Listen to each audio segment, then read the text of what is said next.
sobre o mercado consumidor e sobre posicionamento, né?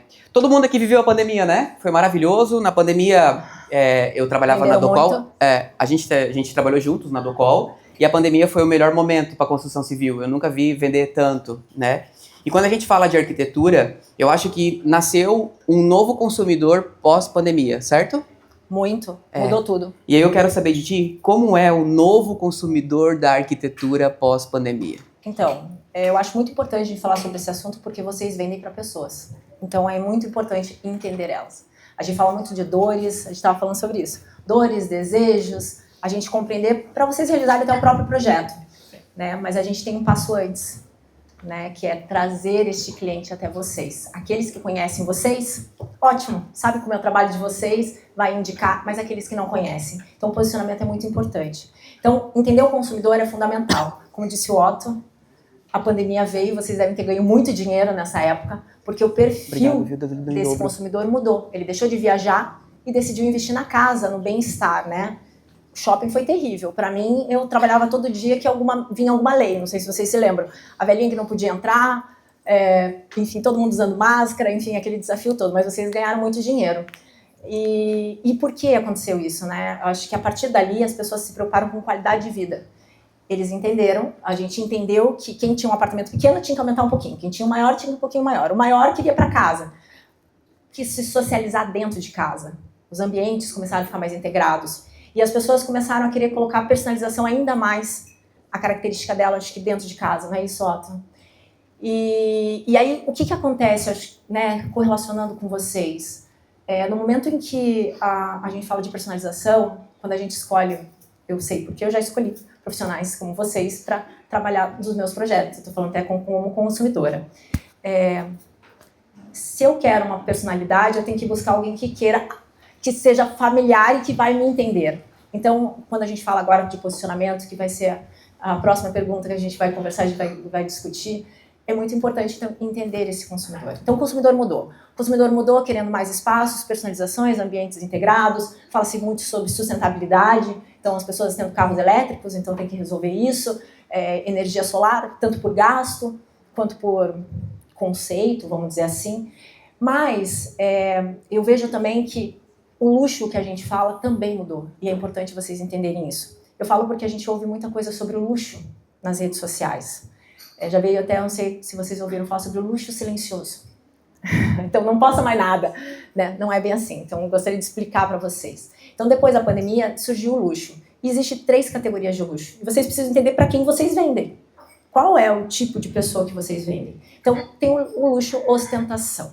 Luxo ostentação é o que mais a gente conhece, tem muito no mercado, que é as pessoas mostrarem marcas, mostrarem carrões, muito o mercado imobiliário tem muito disso, né? Os corretores para mostrar poder, mostra ostentação. Esse vem apagando por causa da mudança de comportamento, para vocês entenderem. Então, a pessoa quer qualidade de vida, então o rico, o que tem dinheiro, ele não quer mais isso. É muito mais ostentação você ter tempo do que você ter uma bolsa. É muito melhor você ter uma casa que você integra, que você tenha com os amigos, que você traga conforto para sua família, do que você tenha um carro super power. Então, as pessoas estão mudando esse comportamento. E esse é o luxo que a gente chama de luxo do reconhecimento. É uma pessoa que trabalhou a vida inteira e ele vai poder ofertar o melhor para a família dele, com marca ou sem marca. Ele quer ter uma realização profissional. E eu acredito que esse é a maioria dos clientes que vocês têm, porque é muito perfil da joinvilense. Então, esse se chama luxo de reconhecimento. E o luxo silencioso é o A. Tá? São os poucos, aquele que dinheiro não há problema. Ele vai querer um jatinho para poder andar 70 passos ao invés de 2.000, para não dividir o espaço dele. Ele vai querer ver a aurora boreal, ele vai fechar um teatro para a família dele, ele vai querer realmente exclusividade ao extremo. Se ele vir aqui na CR, ele vai perguntar o que você tem que você não vende para ninguém. Só vende para meia dúzia de pessoas.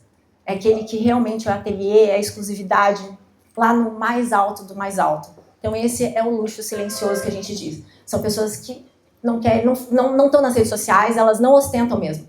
Isso não é o caso de nós profissionais que precisamos mostrar o nosso trabalho. É importante a gente entender, porque existe uma questão de visibilidade que a gente precisa, e as redes sociais é um dos pontos de contato que a gente tem. Então, quando a gente fala de comportamento, a gente precisa compreender isso. E aí, por último, para a gente ir um pouquinho mais para frente, quando a gente fala de comportamento, a gente fala de funil de vendas, que eu acredito que vocês também devem já ter ouvido muito falar.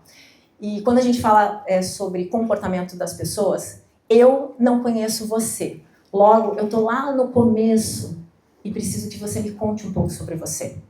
Quando eu estou no meio, eu já conheço você, mas ainda não fiz negócio com você, eu estou te observando para saber se realmente eu posso confiar.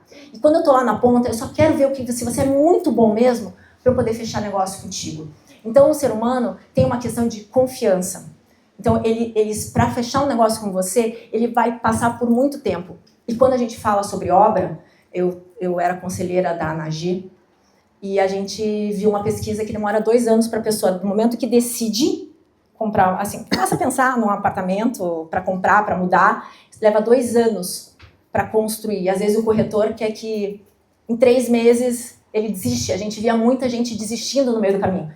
E acredito que a arquitetura deve ter o mesmo problema, né? A venda não é imediata, né? Começa com sonho, com desejo, para depois tornar uma realidade. E no meio disso ainda tem uma jornada longa, que é do que fechou com você até a realização, né? A gente tem tudo isso, que aí a gente está falando de jornada e experiência do cliente, que é um outro ponto.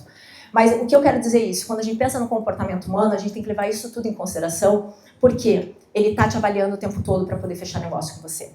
Então, e para você ser diferente do outro, você precisa apresentar que você é diferente do outro. Senão, provavelmente o preço talvez vai equivaler a essa, então qual é o valor do metro quadrado que a pessoa faz o projeto, né? Então, aqui que eu acho que é o grande ponto, a gente compreender para quem a gente está vendendo, para poder ser relevante para ela. Porque durante toda essa jornada de 2, 3 anos, que talvez a pessoa está te procurando, ela está te vendo, você precisa dizer alguma coisa para ela dizer assim, é você que eu quero. Não pode ser outra pessoa, tem que ser você. Acho que é isso. Perfeito.